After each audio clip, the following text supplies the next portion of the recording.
Welcome to another program of 1010 We Playing. My name is Naeem Chan. Thanks for joining us. Of course, we're going as usual as half an hour. And during the course of that time, I'll be bringing you up to date with what's happening in the 1010 tournament. Of course, you know, we were at the quarterfinal stage of the last weekend. We were at the Everest ground in our numbers. The fans came out in their numbers. All the organizers, the promotional teams, Bluey Max was there. We all had a wonderful time. The game started off on Saturday, of course, and there were no major upsets. But the games were pretty close. John Ramsing, Inderjeet Prasad and myself, we teamed up to have a closer look at the proceedings. Well, the road to the National Stadium is getting shorter. That's my favorite term I've been using over the past few weeks. We're now at the quarterfinal stage where we've got 16 teams preparing to do battle today at the Everest ground, Saturday and tomorrow, Sunday, and then, of course, we go into the semi-finals. But as I said, into the quarterfinal stage, I'll probably read out those teams for you. Trophy Stall Angels, Mike's Well Woman, 4R Lioness, Rising Stars 11, Upper East Coast Demerara, Rising Stars 11, West Coast, Caribbean Rice Strikers, Falcon Girls, and All-Star Conquerors. That's in the female category. They will be playing over 2 days, today, Saturday, and tomorrow, Sunday, of course. In the male category, we've got Wolves Warriors, Regal 11 Protest. That match is on the Protest. Speedboat, we've got the Bayrock Blazers A, Unstoppable, Caribbean Boys, Mahaika Raiders, and let me just give you the last name, Rockaway Auto Sales A. So those are the 18 people that will be vying for supremacy here. I've been joined by Inderjeet, my co-commentator friend, to just have a little insight what we can expect of the weekend. Inderjeet, it's getting down to crunch time. Of course, Naeem and everyone, they are looking forward for this year's semi-finals and finals. Today, like you said, the quarterfinals. And teams would have done extremely well to reach to this stage of the tournament. And you look out in the entire competition in this year's tournament, very, very competitive. It's very difficult, Naeem, to predict which team is going to win this tournament, because the level of the competition would have gone, to another standard so far.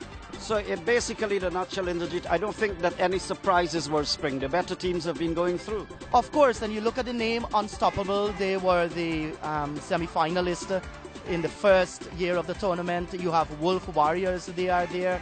Trophy Stall Angels, there's also 4R Lioness. So the big names have definitely come through. But Trophy Stall for the males is quite a disappointment this year. Of course they are, and this is what the strength of the tournament is. This year the tournament would have reduced in its numbers according to the teams, but that has certainly strengthened other teams, because a lot of teams would have broken up to give strength to other teams. But let me just ask you, you've seen the male, we've been out here over the past weeks, you've been looking at the males, also the females. If there's a marked improvement in any of the two categories, I think it would have been in the female category. Of course, and especially the teams that came from the hinterland areas, they were much more competitive than the first 2 years of the tournament. Rooney team that came all the way from the Berbice River, the girls that came from Lechem, and those that out of Linden as well, we'd have seen vast improvement. Not only the batting and fielding and bowling, but Naeem, the way these girls thought out the game, the thought processes that went into the game. It's amazing, their ability to analyze the situation out in the middle. So a lot of thinking has gone through. And for me, that's a vast improvement from what we would have seen in the first 2 years of the competition.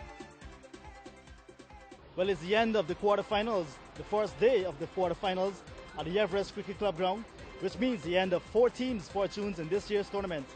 4 teams, they are ahead so far, and they're heading to the semifinals come May 6th right here at the Everest.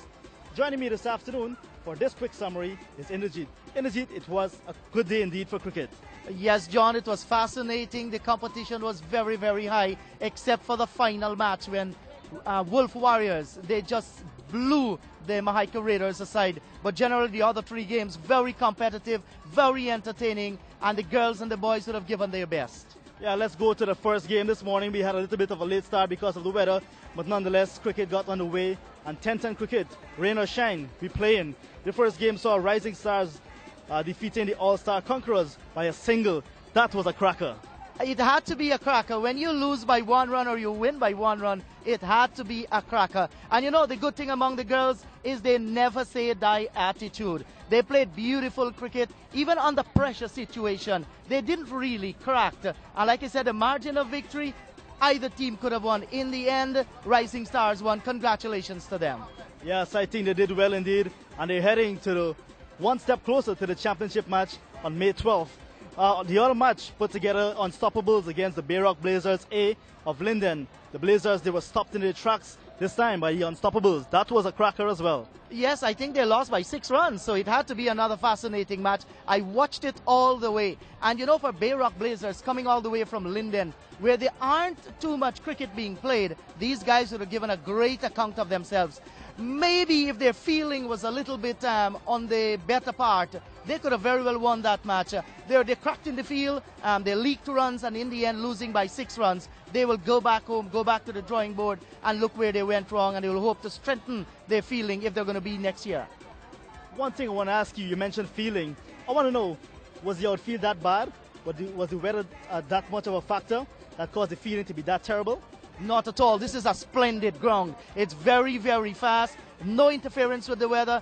Brilliant sunshine. I think it had to do with the nerves. And so many people around the ground. The team that can hold their nerves are the ones that will win in close finishes. And I think this is exactly what happened. Blazers, that's the Bayrock Blazers, they lost their nerves and they lost the match.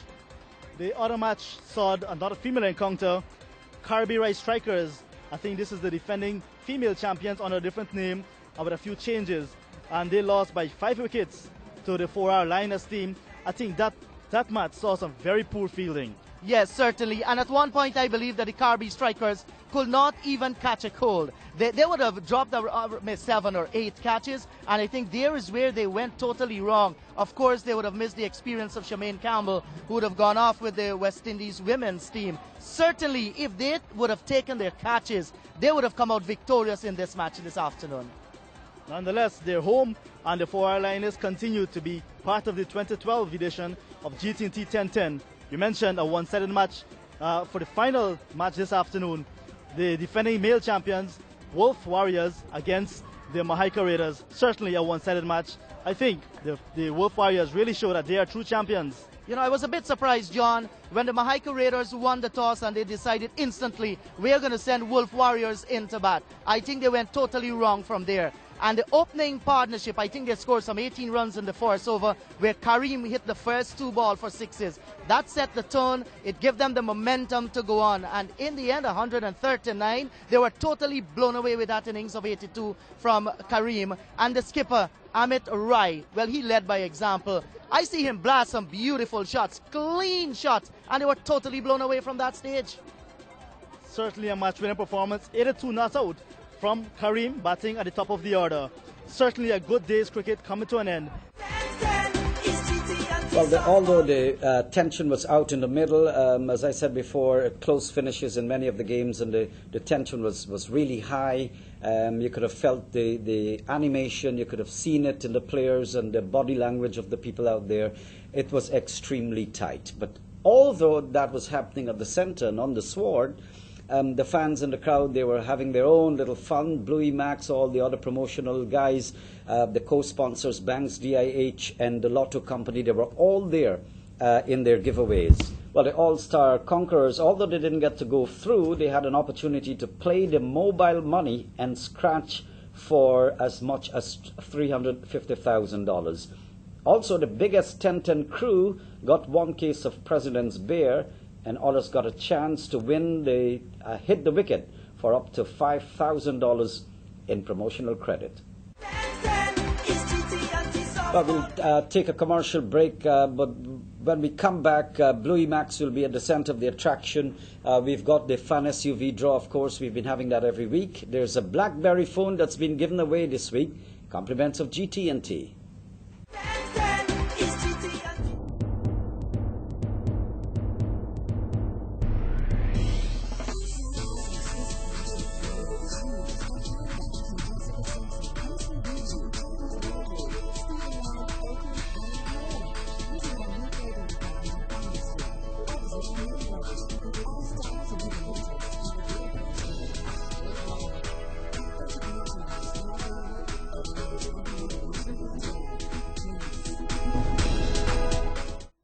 1010 fans, you can win this fully loaded, customized SUV with Lamborghini doors from GT&T. Text register to 620-3788 to answer 4 questions. Every 4 questions answered correctly gives you a coupon to win this magnificent prize and many other prizes. Answers are in the GT&T's 1010 Magazine 2012 edition. Get yours today. More coupons, more chances to win. So keep texting. GT&T 1010. It's our game. See press for details.